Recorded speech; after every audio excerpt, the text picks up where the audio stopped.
मंत्रालय ने बुधवार को पश्चिम बंगाल सरकार से राज्य में चुनाव के बाद हुई हिंसा की विस्तृत रिपोर्ट सौंपने को एक बार फिर कहा। केंद्र ने कहा कि राज्य सरकार द्वारा रिपोर्ट नहीं भेजने की सूरत में इस मामले को गंभीरता से लिया जाएगा।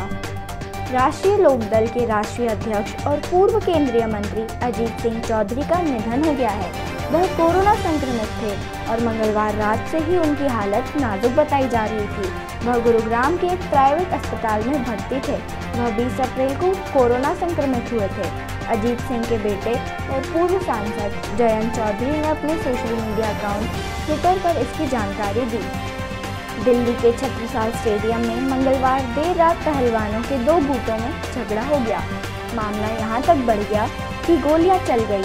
आरोप है कि सुशील कुमार के साथ पहुंचे कुछ लोगों ने 23 साल के पहलवान को बुरी तरह पीटा और बाद में उसकी मौत हो गई।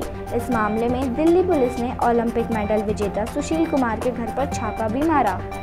जम्मू कश्मीर के शोपियां जिले में सुरक्षा बलों ने 3 आतंकियों को मार गिराया। जानकारी के मुताबिक गुरुवार को जवानों और आतंकियों के बीच जिले के कनिगम इलाके में मुठभेड़ हुई थी। सुरक्षा बलों ने इलाके को घेरकर आतंकियों को सरेंडर करने का विकल्प दिया, लेकिन खुलेआम फायरिंग जारी रखने के बाद सैनिकों ने आतंकियों को मार गिराया। उनमें अल बद्र आतंकी संगठन के स्थानीय आतंकी थे। इनमें कुल 4 हाल ही में संगठन में शामिल हुए थे। कोरोना ने एक और वरिष्ठ नेता को अपना शिकार बना लिया। बीजेपी के वरिष्ठ नेता और पूर्व प्रदेश उपाध्यक्ष विजेश लोनावत का बुधवार को कोरोना से निधन हो गया। वो पिछले कुछ दिनों से अस्पताल में भर्ती थे।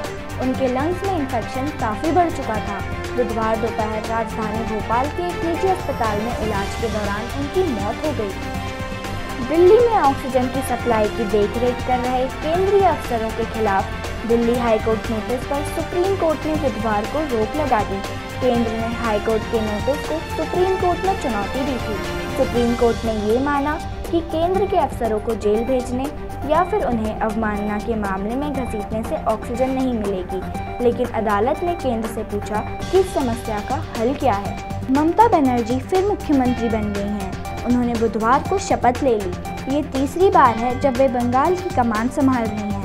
पर इस दौरान रोचक वाकया हुआ। शपथ के दरमियान मुख्यमंत्री और राज्यपाल के बीच कहासुनी सी हुई। देश और प्रदेश में बढ़ते कोरोना के मामलों पर पूर्व मुख्यमंत्री कमलनाथ ने भाजपा सरकार को घेरा। उन्होंने कहा, 3 महीने पहले से देश विदेश का मीडिया लगातार इस बात से अवगत करा रहा था कि दूसरी लहर बड़ी खतरनाक होगी, लेकिन सरकार ने इस ओर ध्यान नहीं दिया। मार्च तक भारत से ऑक्सीजन को विदेश भेजा जा रहा था। 340% ऑक्सीजन बाहर सप्लाई किए गए। यह इंटरनेट पर आंकड़े मौजूद हैं। हरियाणा के जसदर जिले के सिविल अस्पताल में वेंटिलेटर के अभाव में कोरोना संक्रमित बुजुर्ग महिला की मौत हो गई, लेकिन लापरवाही का आलम देखिए। कर्मचारियों ने महिला के शव को पीपीई किट में बंद करके अस्पताल की गैलरी में ही छोड़ दिया और इसी गैलरी से लोगों का आवागमन भी लगा रहा। महेंद्रगढ़ में बुधवार को एक दर्दनाक हादसे में 2 हीरो एक साथ दुनिया से विदा हो गए। एक फौजी था तो दूसरा हरियाणा पुलिस का जवान था। ये दोनों सगे भाई थे। हादसा उस वक्त हुआ जब ये दोनों एक कार में किसी काम से महेंद्रगढ़ आ रहे थे। घर से निकलते ही थोड़ी दूर एक तेज रफ्तार ट्रॉली के साथ इनकी कार की टक्कर हो गई। उत्तर प्रदेश में कोरोना के बिगड़ते हालात को देखते हुए बुधवार को सरकार ने 4 दिन का लॉकडाउन बढ़ा दिया है।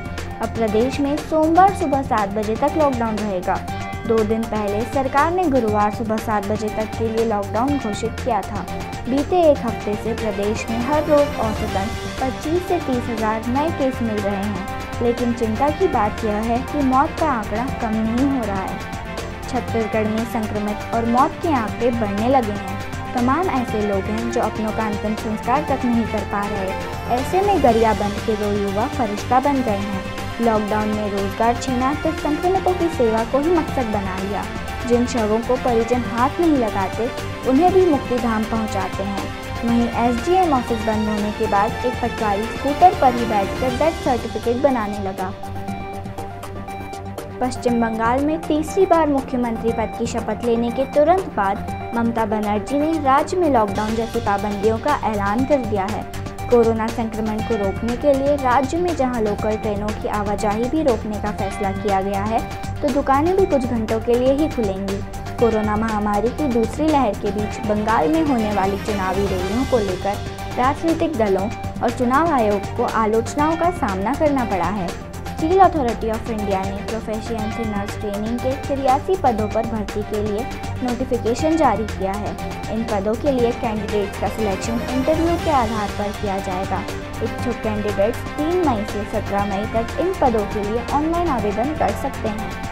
करीब 3 साल बाद जेल से बाहर निकले आरजेडी अध्यक्ष लालू यादव एक्शन मोड में आ चुके हैं। तेजस्वी यादव की सलाह पर लालू यादव जल्द ही अपने विधायकों से वर्चुअल मीटिंग करने वाले हैं। पार्टी की तरफ से जल्द ही तारीखों का ऐलान कर दिया जाएगा। लंबे अरसे से बिहार की राजनीति से गायब लालू की पार्टी के कई विधायकों से पहली बार बातचीत भी होगी। कोरोना को भगाने के नाम पर गुजरात में अजीब तरह का वाकया हुआ। साणंद में एक मंदिर पर जल चढ़ाने के उत्सव के नाम पर हजारों लोग जमा हुए, जहां कोरोना गाइडलाइंस का जमकर उल्लंघन हुआ। दरअसल कोरोना को भगाने के लिए गुजरात के साणंद में बढ़िया देव मंदिर पर जल चढ़ाने के लिए लोगों को कहा गया था। इस मामले में कोरोना गाइडलाइंस की धज्जियां उड़ती हुई दिखाई दी। यह हालत तब है जब देश में कोरोना के संक्रमण की वजह से हजारों मौत हो चुकी हैं और पूरे देश में हाहाकार मचा हुआ है। देश की राजधानी दिल्ली में जारी ऑक्सीजन के संकट का मामला अब सुप्रीम कोर्ट पहुंच गया है।